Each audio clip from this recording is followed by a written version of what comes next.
here's my review of this blue foam roller.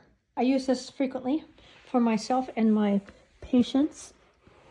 And you can see how it is, there's a soft, foamy cushion around the outside of a little stronger interior to the roller.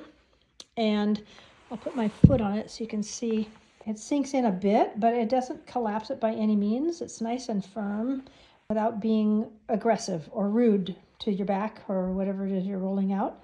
And so I prefer this kind of roller, and I use it for all kinds of stretching and exercises and mobility for both myself and my patients. So I can't recommend it highly enough, actually, because I find that it is much less rude to the body than a lot of other harder rollers. And so I hope this helps.